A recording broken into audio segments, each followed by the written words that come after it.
Emmanuel Macron on Monday gave his outgoing Prime Minister time until Wednesday to hold last-ditch talks with other political parties to try to chart a path out of the crisis. Sébastien Lecornu shockingly stepped down on Monday, just 14 hours after naming his government lineup.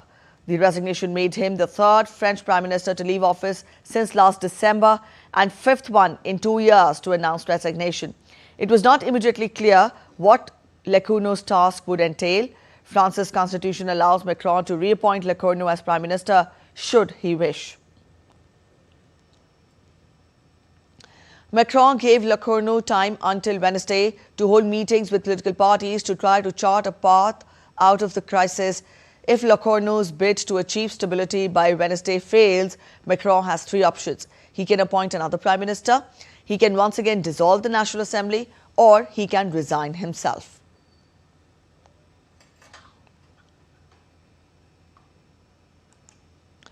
Lecornu's ministerial lineup has been fiercely criticized across the board by parties in the National Assembly, which threatened to vote it down. The nomination of former Finance Minister Bruno Le Maire as Minister of the Armed Forces in particular seemed to be a sticking point for many political factions. For now, far-right and hard-left parties are urging Macron to call new snap parliamentary elections or quit.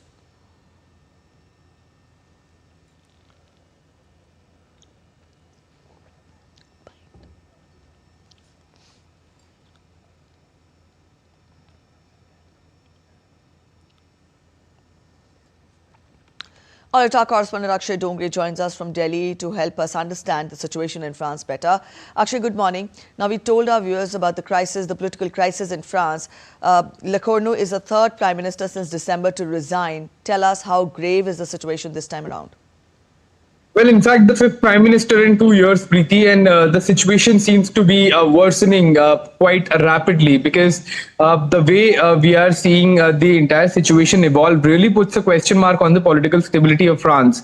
So as we are talking about, the possible scenarios from here on, the situation remains, complicated because there are three options, as you rightly mentioned. One is to elect a new Prime Minister. Second is to hold elections. And third is for Mr. Macron President Macron to put down his papers and resign. Now the situation is also getting complicated because of two reasons. The fiscal deficit of France is highest in the eurozone, so there are certainly some difficult measures that the government will have to take as far as lessening that gap is concerned, narrowing that gap is concerned, and the last three prime ministers who tried to do it had to resign.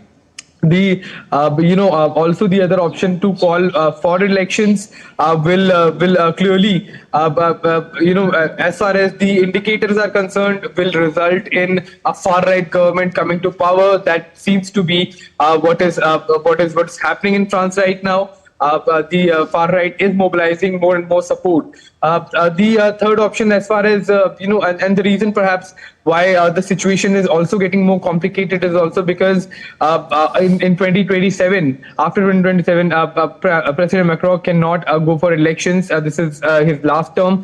There are all the political parties are trying to enhance their own ideological, spread in France and win the next elections when they take place in 2027.